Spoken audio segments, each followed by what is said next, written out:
কেউ বলেন তিনি বাংলাকে দু টুকরো করেছিলেন, আবার কেউ বলেন তিনি না থাকলে আজ পশ্চিমবঙ্গ বলেই কিছু থাকতো না। কেউ তাকে সাম্প্রদায়িক নেতা বলেন, আবার কারোর কাছে তিনি লক্ষ লক্ষ বাঙালি হিন্দুর রক্ষাকর্তা। ভাবুন তো 1947 সালে এই একজন মানুষ যদি একটা সিদ্ধান্ত না নিতেন, তাহলে হয়তো আজ আপনার ঠিকানায় অন্য কোনো দেশে হতো। হয়তো আপনি নিজেকে ভারতীয় নয়, অন্য কোনো দেশের নাগরিক হিসেবে পরিচয় দিতেন। কিন্তু প্রশ্ন হলো, আসল সত্যিটা কি? ডক্টর শ্যামাপ্রসাদ মুখার্জি কি সত্যিই বাংলাকে ভাগ করেছিলেন, নাকি ইতিহাসের সবচেয়ে কঠিন সময়ে তিনি এমন একটি সিদ্ধান্ত নিয়েছিলেন যেটা না নিলে আজকের পশ্চিমবঙ্গের অস্তিত্বই থাকতো না? আজ আমরা কোনো রাজনৈতিক মত নয়, ইতিহাসের বিভিন্ন দলিল, সমসাময়িক ঘটনা এবং ইতিহাসবিদদের মতামতের ভিত্তিতে জানার চেষ্টা করব আসলে কে ছিলেন ডক্টর শ্যামাপ্রসাদ মুখার্জি।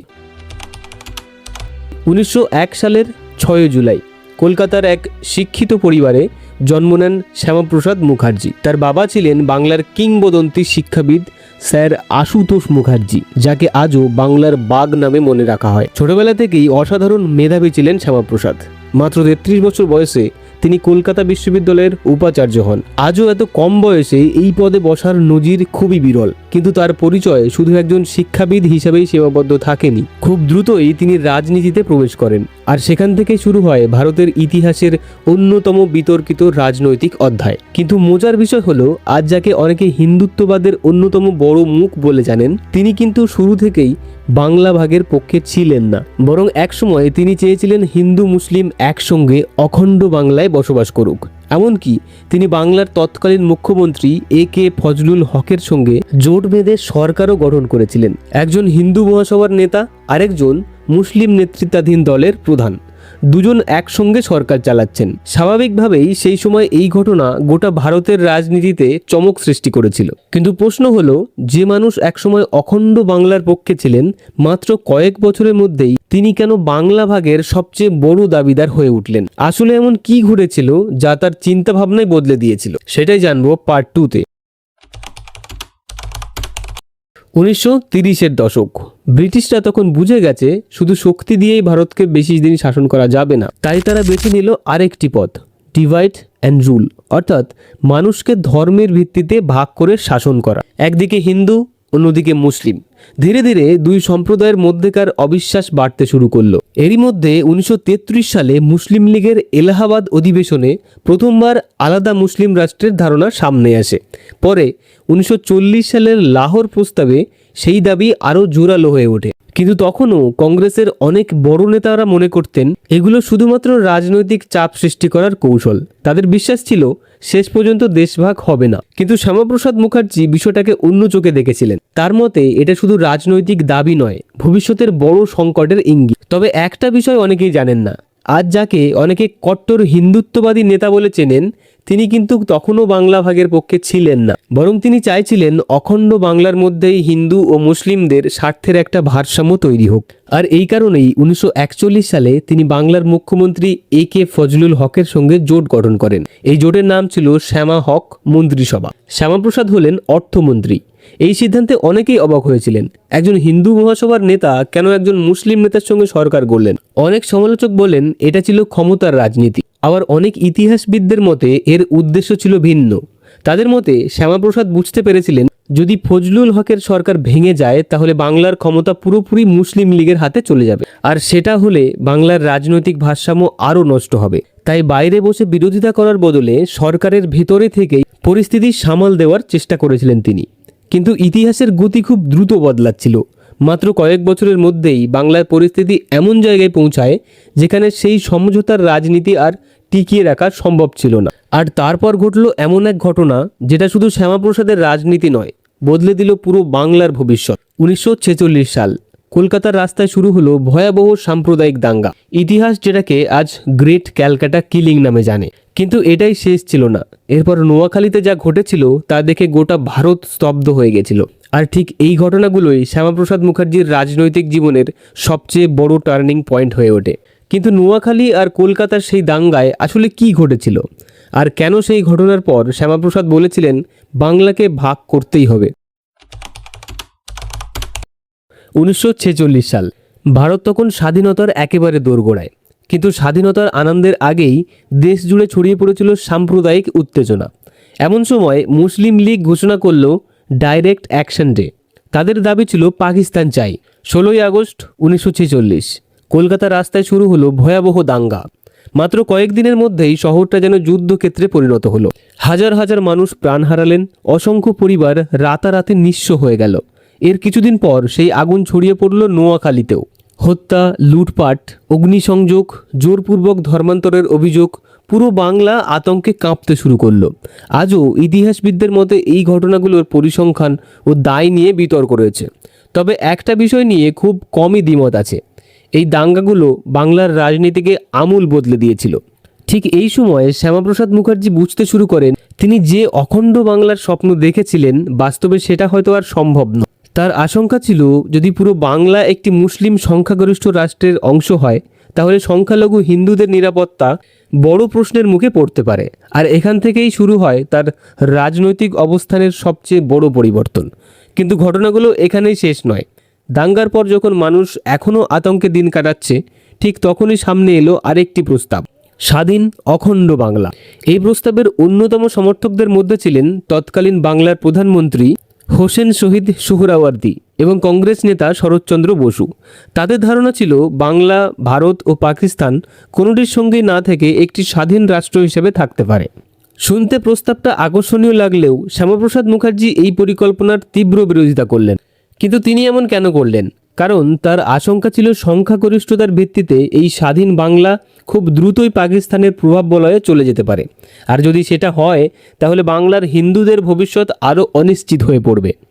এই কারণেই তিনি প্রথমবার প্রকাশ্যে দাবি তুললেন হিন্দু সংখ্যাগরিষ্ঠ অঞ্চল নিয়ে আলাদা পশ্চিমবঙ্গ গঠন করতে। এই দাবি মুহূর্তের মধ্যেই গোটা বাংলার রাজনীতিকে দুই ভাগে ভাগ করে দিল।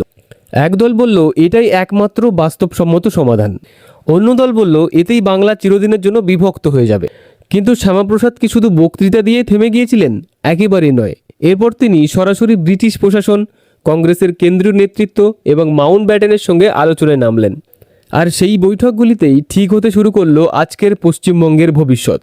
কিন্তু কি যুক্তি দিয়েছিলেন শ্যামাপ্রসাদ যে শেষ পর্যন্ত ব্রিটিশ সরকারও বাংলা ভাগের সিদ্ধান্তে এগিয়ে গেল? সেই ঘটনায় জানবো পরের পর্বে। এরপর শুরু হলো ইতিহাসের সবচেয়ে গুরুত্বপূর্ণ রাজনৈতিক লড়াইগুলির মধ্যে একটি। এবার আর শুধু বক্তৃতা নয়, শ্যামাপ্রসাদ মুখার্জি সরাসরি দেখা করলেন ভারতের শেষ ভাইসরয় লর্ড মাউন্ট ব্যাটেনের সঙ্গে। তার যুক্তি ছিল স্পষ্ট, যদি দেশভাগ অবশ্যম্ভাবী হয় তাহলে বাংলার হিন্দু সংখ্যাগরিষ্ঠ অঞ্চলকে পাকিস্তানের হাতে তুলে দেওয়া যাবে না। তিনি বারবার বলেছিলেন যদি পুরো বাংলা পাকিস্তানে চলে যায় তাহলে লক্ষ লক্ষ বাঙালি হিন্দুর জীবন ও ভবিষ্যৎ অনিশ্চিত হয়ে পড়বে। অন্যদিকে মোহাম্মদ আলী জিন্না এবং তার সমর্থকরা চেয়েছিলেন পুরো বাংলায় পাকিস্তানের অংশ হোক। আর স্বাধীন অখণ্ড বাংলার প্রস্তাবও তখন আলোচনায় ছিল। অর্থাৎ একদিকে পাকিস্তানের দাবি, অন্যদিকে স্বাধীন বাংলার প্রস্তাব। আর ঠিক তার মাঝখানে দাঁড়িয়েছিলেন একজন মানুষ, আর তিনি হলেন ডক্টর শ্যামাপ্রসাদ মুখার্জি। তিনি শুধু দিল্লিতেই বৈঠক করেননি, গোটা বাংলা জুড়ে সভা, জনমত গঠন এবং রাজনৈতিক প্রচারও চালিয়েছিলেন।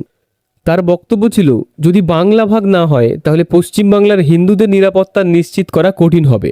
অবশ্য ইতিহাসবিদদের সবাই এই বিশ্লেষণের সঙ্গে একমত নন। অনেকেই মনে করেন বাংলা ভাগের পেছনে একাধিক রাজনৈতিক, প্রশাসনিক ও সাম্প্রদায়িক কারণে একসঙ্গে কাজ করেছিল। তবে অধিকাংশ ইতিহাসবিদ এটাও মানেন যে পশ্চিমবঙ্গ গঠনের দাবিকে সংগঠিতভাবে সামনে আনার ক্ষেত্রে শ্যামাপ্রসাদ মুখার্জি গুরুত্বপূর্ণ ভূমিকা পালন করেছিল। এরপর এলো 1947 সালের জুন মাস। বঙ্গীয় আইনসভায় ভোটাভুটি হলো। দীর্ঘ রাজনৈতিক টানাপোড়েনের পর সিদ্ধান্ত নেওয়া হলো বাংলা দুই ভাগ হবে, এক অংশ ভারত, অন্য অংশ পাকিস্তান। এরপর রেড ক্লিফ কমিশন নতুন সীমানা নির্ধারণ করলেন। জন্ম নিল দুই নতুন ভূখণ্ড, পশ্চিমবঙ্গ এবং পূর্ব পাকিস্তান, যা পরে 1971 সালে স্বাধীন বাংলাদেশ হয়। কিন্তু এখানেই শেষ নয়, বরং এখান থেকে শুরু হয় আরেক বিতর্ক। সমর্থকদের মতে যদি শ্যামাপ্রসাদ মুখার্জি পশ্চিমবঙ্গের দাবিতে এত জোর না দিতেন তাহলে হয়তো পুরো বাংলায় পাকিস্তানের অংশ হয়ে যেত। অন্যদিকে সমালোচকদের দাবি বাংলা ভাগের ফলে লক্ষ লক্ষ মানুষ উদ্বাস্তু হয়েছেন, পরিবার ভেঙেছে, আর এক গভীর মানবিক বিপর্যয় তৈরি হয়েছে। তাই আজও শ্যামাপ্রসাদ মুখার্জিকে নিয়ে বিতর্ক থামেনি। কেউ তাকে বাংলা ভাগের জনক বলেন, আবার কেউ বলেন তিনি না থাকলে আজ পশ্চিমবঙ্গের অস্তিত্বই থাকতো না। কিন্তু এখানেই শেষ নয়। স্বাধীনতার পর তিনি যে দল তৈরি করেছিলেন সেটি একদিন ভারতের সবচেয়ে বড় রাজনৈতিক দলে পরিণত হবে। আর কাশ্মীরকে কেন্দ্র করে যে আন্দোলন তিনি শুরু করেছিলেন সেটাই শেষ পর্যন্ত তার জীবনের শেষ অধ্যায় লিখে দেয়। কিন্তু কিভাবে, সেটাই জানবো পঞ্চম এবং শেষ পর্বে। 1947 সালে দেশ স্বাধীন হলো। স্বাধীন ভারতের প্রথম প্রধানমন্ত্রী জওহরলাল নেহরুর মন্ত্রিসভায় শিল্প ও সরবরাহ মন্ত্রী হিসেবে যোগ দিলেন ডক্টর শ্যামাপ্রসাদ মুখার্জি। অনেকের ধারণা ছিল এবার হয়তো দেশের উন্নয়নেই তিনি নিজের সমস্ত মনোযোগ দেবেন, কিন্তু খুব বেশি দিন সেই সম্পর্ক টিকল না। 1950 সালে পূর্ব পাকিস্তানের সংখ্যালঘু হিন্দুদের উপর হামলা ও নির্যাতনের অভিযোগ সামনে আসে। ঠিক সেই সময় ভারত ও পাকিস্তানের মধ্যে স্বাক্ষরিত হয় নেহেরু লিয়াকত চুক্তি। ডক্টর মুখার্জির মতে এই চুক্তি পূর্ব পাকিস্তানের সংখ্যালঘুদের নিরাপত্তা নিশ্চিত করতে পারবে না। এই নীতিগত মতভেদের কারণেই তিনি নেহেরুর মন্ত্রিসভা থেকে পদত্যাগ করেন। আর এখান থেকে শুরু হয় ভারতের রাজনীতির নতুন অধ্যায়। 1951 সালের 21শে অক্টোবর তিনি প্রতিষ্ঠা করলেন ভারতীয় জনসংঘ। সেই সময় হয়তো কেউ কল্পনাও করতে পারেনি এই ছোট্ট রাজনৈতিক দলটি একদিন বিশ্বের অন্যতম বৃহৎ রাজনৈতিক দলে পরিণত হবে। আজকের ভারতীয় জনতা পার্টি অর্থাৎ বিজেপির শিকড় লুকিয়ে আছে সেই জনসংঘের মধ্যেই। 1952 সালের প্রথম লোকসভা নির্বাচনে তিনি সাংসদ নির্বাচিত হন। কিন্তু তার রাজনৈতিক জীবনের সবচেয়ে বড় লড়াই তখনও বাকি ছিল। সেই লড়াইয়ের নাম কাশ্মীর। তখন জম্মু ও কাশ্মীরে প্রবেশ করতে ভারতের নাগরিকদের পারমিট লাগত। ডক্টর মুখার্জির যুক্তি ছিল এক দেশের মধ্যে আরেক দেশের মতো আলাদা নিয়ম থাকতে পারে না। সেই সময় তিনি যে স্লোগান দিয়েছিলেন তা আজও রাজনৈতিক ইতিহাসে বিখ্যাত। এক দেশে দুই বিধান, দুই নিশান, দুই প্রধান চলবে না। 1953 সালে তিনি বিনা পারমিটে কাশ্মীরে প্রবেশ করেন। সেখানেই তাকে গ্রেপ্তার করা হয়। প্রথমে তাকে আটক করে রাখা হয়, পরে অসুস্থ অবস্থায় হাসপাতালে ভর্তি করা হয়। কিন্তু 23শে জুন 1953 সালে খবর আসে ডক্টর শ্যামাপ্রসাদ মুখার্জি আর বেঁচে নেই। সরকারি রিপোর্টে তার মৃত্যুর কারণ হিসেবে হৃদরোগের কথা বলা হয়। কিন্তু তার পরিবার ও সমর্থকদের একাংশ শুরু থেকে প্রশ্ন তুলেছিলেন, চিকিৎসায় কি গাফিলতি হয়েছিল নাকি এর পিছনে অন্য কোনো কারণ ছিল। আজও সেই প্রশ্নের নির্দিষ্ট উত্তর ইতিহাস এখনও দিতে পারেনি। এই কারণেই তার মৃত্যু আজও রাজনৈতিক ইতিহাসের অন্যতম বিতর্কিত অধ্যায় হিসেবে আলোচিত। কিন্তু একজন মানুষের মৃত্যুতে কি তার আদর্শ থেমে যায়? একেবারেই নয়। ডক্টর মুখার্জির মৃত্যুর পর জনসংঘ ধীরে ধীরে আরও শক্তিশালী হয়ে ওঠে। পরবর্তীতে 1980 সালে সেই রাজনৈতিক ধারার উপর ভিত্তি করেই প্রতিষ্ঠিত হয় ভারতীয় জনতা পার্টি, অর্থাৎ বর্তমানে যেটা বিজেপি। আজ বিশ্বের অন্যতম বৃহৎ রাজনৈতিক দল হিসেবে বিজেপির উত্থানের পেছনে ডক্টর শ্যামাপ্রসাদ মুখার্জির অবদান ইতিহাসের একটি গুরুত্বপূর্ণ অংশ। কিন্তু এত কিছুর পরও প্রশ্নটা থেকেই যায়, তিনি কি সত্যি বাংলার রক্ষাকর্তা ছিলেন, নাকি বাংলা ভাগের জন্য ইতিহাসের কাছে দায়ী একজন বিতর্কিত নেতা ছিলেন? সম্ভবত এই প্রশ্নের কোনো উত্তর নেই, কারণ ইতিহাসকে অনেক সময় একাধিক দৃষ্টিভঙ্গি থেকে দেখতে হয়। কারো কাছে তিনি দূরদর্শী নায়ক এবং কারো কাছে তিনি বিতর্কিত রাজনীতিবিদ। এখন আপনার পালা।